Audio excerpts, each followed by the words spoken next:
Hello, everyone, and welcome to another episode of the Rouge Rugby podcast, where we talk about real Canadian rugby. I'm Stu Hardy, joined this week by Ed Pye. Ed, we're going to start off by talking about a game that no Canadian player was involved in. This is the final PNC pool game for Pool B between Japan and the United States.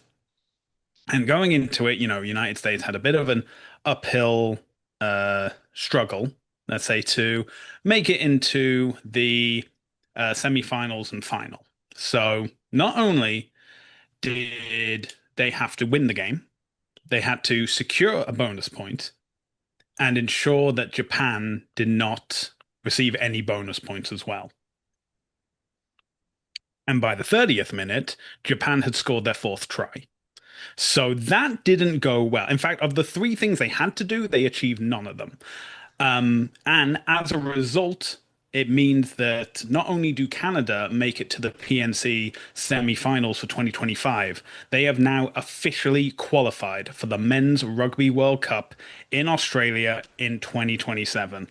I don't know if you've seen on the Rugby Canada social media pages, they have been posting videos from inside the training room. The guys were watching that game taking place. Some of them even had on the Japanese jerseys that I had traded with only the week prior out in Japan.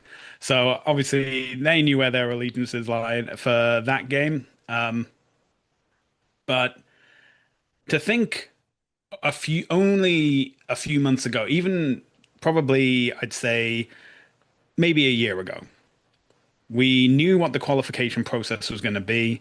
We were still under Kingsley Jones, and I don't think many people believed that Canada would be able to qualify at all, never mind at the first point of doing it. And now, here we are, back where the Canadian men belong, going to the Men's Rugby World Cup. Ed, were you able to watch the USA-Japan game, and what are your emotions from all this? Yeah, obviously super stoked for the team and all of Canada, really, because I think they belong at a Rugby World Cup. They've got a great history at the Rugby World Cup as one of the lower ranked nations to be at a World Cup.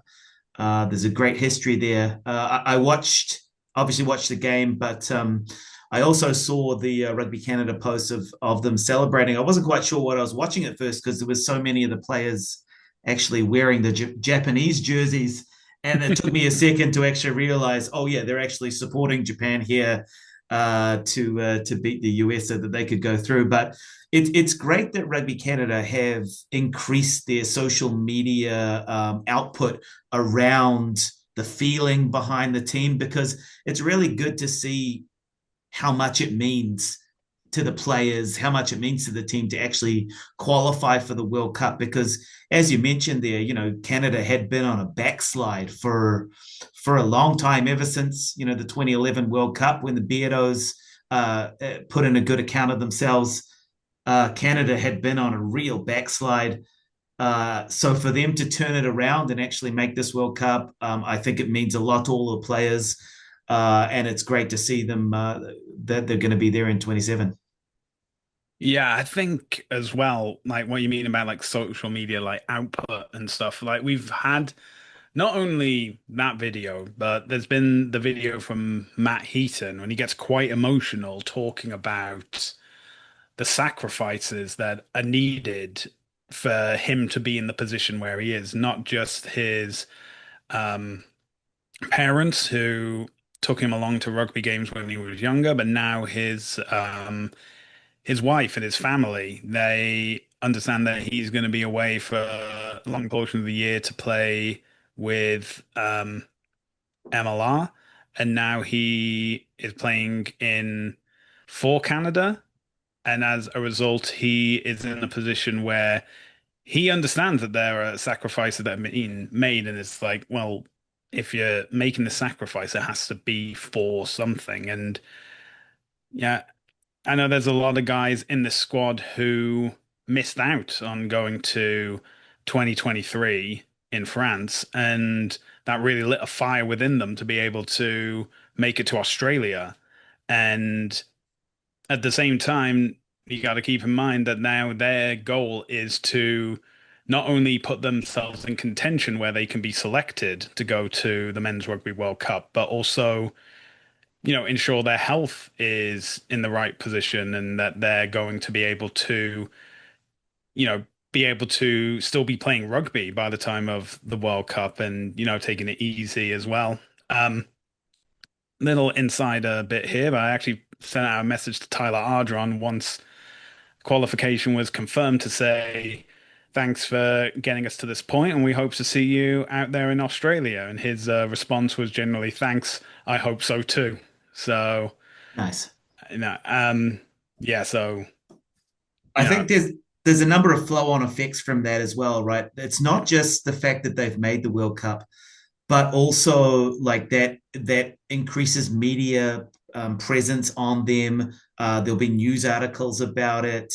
It has a huge amount of flow-on effect for rugby in Canada as a whole. There's funding aspects to it as well, but when it comes to putting eyes onto the Rugby Canada and the Canadian team, that's going to flow on into kids playing the game, people maybe staying in rugby a little bit longer rather than taking up another sport. So it's got so many good effects. It's great to see Canada back. yeah, and I think in combination with how the Canadian women are doing at the Women's Rugby World Cup, which we'll get onto in just a moment, I think this is now a time where Rugby Canada can really capitalize on social media presence. And I know there's a number of players already in the women's side that have TikTok accounts set up and they're posting TikToks a few times a week to boost engagement and get eyes on the product, for lack of a better term. And yeah, it's just phenomenal it's been a while since there's been this collective good feeling around Canadian rugby on an international level. I mean, for the Yeah. women, we've had that feeling for a number of years, but for the men's side, we've it's sometimes it's been right in the weeds and in the stinging nettles, I'd like to say. And it's you might get a win once in the international calendar, but you get quickly humbled very, very soon afterwards. And at the moment, I mean, technically, Stephen Meehan is one win out of four games, but it's the one win that mattered. So I'm all for that. And as you mentioned, positive knock-on effects.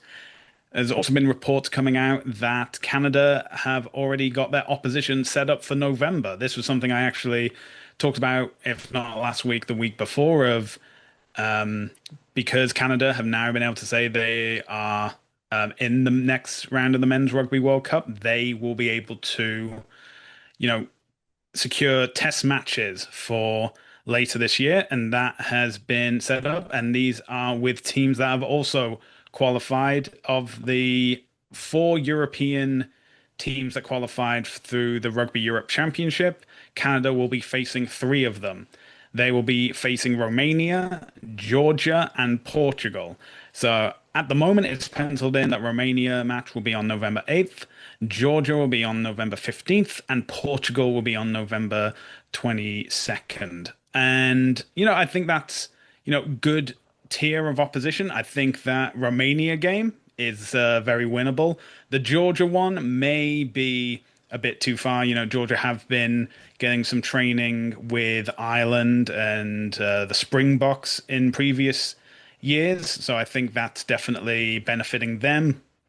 And then the game against Portugal, I think Portugal, they were very commendable at the last World Cup. They got that win over Fiji as well, which really gave them a boost. However, they don't really appear to have capitalized on that as maybe other nations would have, such as Chile seem to still be going on a upward trend. They got their first win in Uruguay against Uruguay this weekend.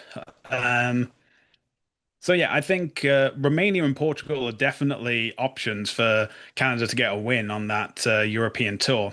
Um, but you never know what can happen. And yeah, there's investment seems to be coming in from World Rugby, I should say. And yeah, I'm glad to see that Canada are back where they belong in the top flight at the Men's Rugby World Cup.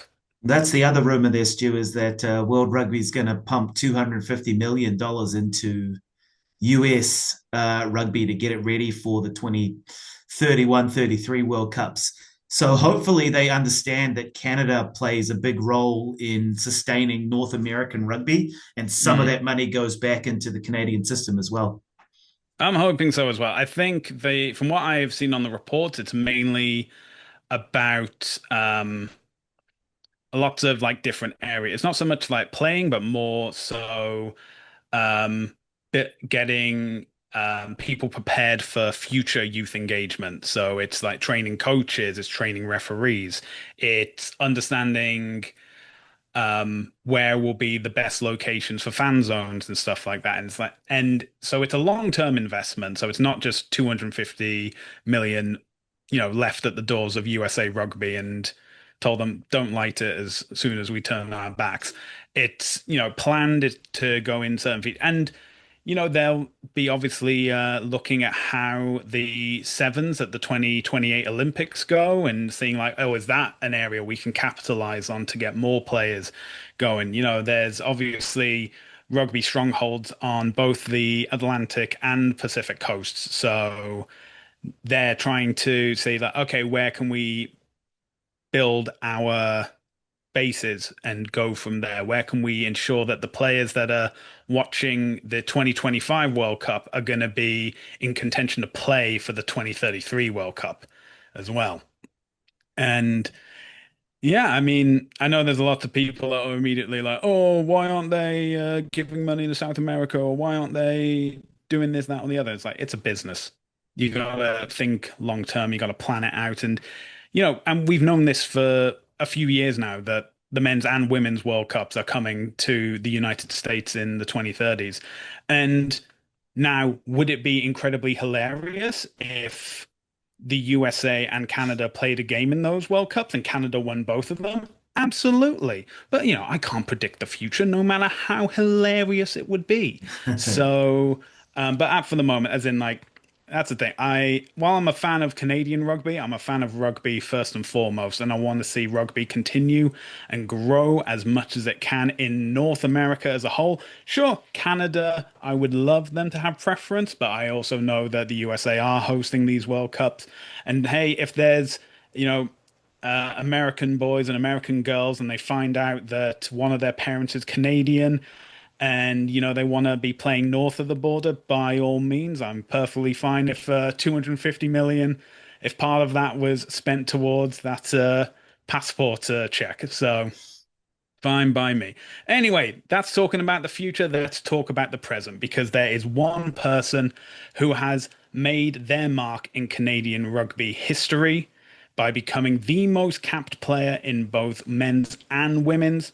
That is the incredible Tyson Beukeboom, gaining her 81st cap as Canada took on Scotland in the final pool of the Women's Rugby World Cup. The final match in Exeter, and this was actually pretty interesting. I think that Canada have been in a very beneficial situation. They've gone from the lowest tiered opposition in Fiji, and then Wales. There are a few levels higher on the world rankings, and Scotland is the highest at 6. And now everyone they face after that is going to be even higher than that. I think their quarterfinals opponents are currently fifth in the world, but yeah, we'll get onto that in a minute. Let's talk about the game as it started, and it was McKinley Hunt, similar to last week, getting over for the first try of the game.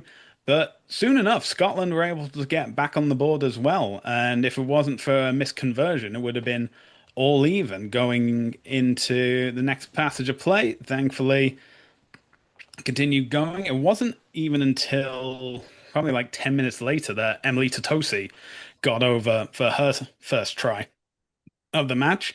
Um, but it did seem to it came from Evie Gallagher getting a yellow card. Because originally I thought that was a knock on just short of the line, and I was on the verge of pulling out my hair, and then the TMO called it back, and I'm like, she didn't actually unbind from that ruck, so that is definitely a cynical play there, and eagle eyes of the TMO definitely beneficial. But yeah, going into the half time, it was 19-5.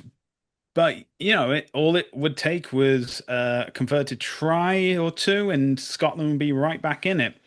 And admittedly, Scotland did get two converted tries in the second half.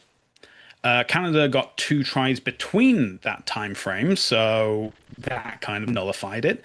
Um, yeah, we had Emily Totosi picking up her second. We had Brittany Castle going over for hers, and then getting toward the end of the game, Helen Nelson looked to have scored an absolute blinder if it hadn't been incredibly offside when she snapped that ball from the line out. Um, and then it looked like Scotland would have the final say of the game when they scored in the 75th minute. That was off Francesca McGee. And, it's like, oh, okay, it's consolation, 33-19. It's respectable. And then Olivia de Merchant was like, no, you know what? We're having the last say of this. She goes over for the line. Alex Tessier steps up and nails a conversion. So the final score on a clean sweep of the pool is Canada 40, Scotland 19. I think after the disappointment that you could see on some of the Canadian players after the Wales game, this was more of the statement that they were looking to make. Yes, there were a few errors shown in the game, but I think Canada were able to pull it together a hell of a lot quicker than they have in other matches. But that's just my opinion. Ed, what do you make of it? Yeah, I think this was a good game for Canada at this stage of the tournament because, as you mentioned, they are tearing up nicely towards the higher ranked teams. Scotland, started pretty well. They were very aggressive in defense. They were pushing up quickly. They had some nice backline strikes. So I think Canada got tested quite well in this game in terms of preparing for the higher teams that are to come in the finals. Of course, it's obviously knockout, so it's one by one. But I think Canada will be happy they didn't come away with too many injuries, and they got a good workout in this game. Uh, Obviously, congratulations to Tyson Beukeboom, but the game was dominated by four players. Um, Sophie de Goody continues to be, if not one of the best players in the world, the best player in the world, in my opinion. She was the top carrier, top meter maker. She was second in tackles. She had five offloads, and I'm not sure if everybody else saw, but the World Cup put out some stats of the top players throughout the tournament. She is far and away the best offloader in the tournament across all teams. And that, when you think about why that's important, she's creating this fluid flow on game within the forwards where she's able to offload in contact and Canada make a lot of meters through their forwards just going through the center of the park. Their backline play has not been that fluid at all, to be honest. I think across the tournament, it's been very clunky and awkward, but she is the one who is essentially driving Canada through the center of the park. And this is where we see players like Tutosi scoring multiple tries because the Canada forwards are allowed to get a flow on and just control the game through the forwards. I think that really, when you talk about the forwards being the part of the game that's actually going to get you a win, they talk about forwards winning you the game and then the backs determining by how much. This Canadian pack built around De Goody, built around her offloading skill, built around her incredible ability to hit weak shoulders and find gaps. That forward strength there with her at the front of it is just amazing. We had the other three players that I mentioned. Totosi was number 2 in carries, number 3 in meters, 14 tackles, 3 offloads. Paquin, great. She was third on the list basically, and then Flo Simon's out in the back is doing well. And just to bring it back to De Goody, she also had 7 line-out takes, which was the highest by a long way in the team. So not only is she doing her core roles well, but she is dominating in attack and defense. So uh, hopefully she can stay injury free right through. Um, we were talking about who we'd rather see Canada play in the finals, and I suggested that we'd rather see US. We're going to see Australia. I think there's a distinct drop off between the top 4 teams to what is there next. So I think it should be, if Canada plays the way they've been playing, bossing it through the forwards, they should be able to dominate Australia there, because I don't see them being able to contend with what De Goody and the Canadian forwards are bringing. Yeah, I just want to touch on Australia for a moment because they have been the first team so far this tournament to actually lead against the hosts, England. And I thought that was incredibly impressive. It was the only score they made in that entire game because England remembered who they were and were like, we're having none of this. Um, but I think there's a lot of people who were in that game with England merch on, flying the England flag, being very quiet after those opening minutes when it's 7-0 to Australia. Um, and that's the thing as well. And I think what I don't want Canada to do is to become complacent. Like I said last week, this is a nation that Canada have never lost to. And a year ago, New Zealand was saying the exact same thing about Canada. And you don't want to be making these historic upsets on the biggest stage possible. So the important thing I think that Canada needs to do is just now keep their momentum going, have cool heads, don't don't zig when you should zag because they're doing a lot of movement on the field, and sometimes an offload doesn't find the hand you want it to. And now we're obviously in the business end of the Women's Rugby World Cup. We've already lost 8 teams. We're going to lose 4 more, and I don't want one of those teams to be Canada. I So, think Stu, one thing we can look at is the fact that the England team, I think, parallels Canada quite. They also have a very strong forward pack. mm, They have some quality backs there as well, but their strength is definitely in their forwards. And when we talk about, Australia starting well and then England basically just shutting them out, it was on the back of their forward power. So that, I think, bodes well in terms of when we look at the strengths of either team. Canada, with their ability to control the game through their forwards, is a good advantage. yeah, and this is the I'm half Welsh, so I'm half pessimism at all times. Um, and I think the important thing is it's just another game, is you just got to get out there. I think the one thing that's been the niggle for Canada this entire tournament is just that they've been starting pretty slow, comparatively, and we want to iron that out. We want Canada to be, firing out the blocks. I'm not saying you need to score a try within the first 60 seconds. I'm just saying, we want the attack pressing. We want the defense holding strong. We want to see the little things come together that ensure the big things, um, you know, make it to the end. So I don't know. I don't know. Maybe it's just because it's been such an optimistic feeling this week that I need to balance it out with a bit of pessimism, so empty out the glass altogether at this point. Yeah. But yeah, also Brittany Castle and Courtney O'Donnell also had their 50th caps for Canada in this match as well. Congratulations to them. Courtney O'Donnell came in, like won the turnover and was imposing herself on any Scottish player nearby. And I thought like, yeah, all right. I know the ref gave her like a bit of a word, like, I know it's a big day for you, but let's relax a little bit. But I'm like, well, not many people can get their 50th cap in the World Cup, so I think she's earned it. But But that's that's again, I'm also incredibly biased, so maybe that's I'm not the the most neutral party to talk about this. That's the big question for Canada now, though, is selection wise, like because they've got a number of players, especially in the forward pack, in their loose forwards. De Goody's probably locked in her place at lock there, but loose forwards, maybe at fly half there might be a change. Not sure there, but who do they select now? Like they've got to be going for their number one team, so it'll be interesting to Mm. see who they think is their number one. Is O'Donnell the number one? Crossley, Packwood, Yeah, it's interesting questions.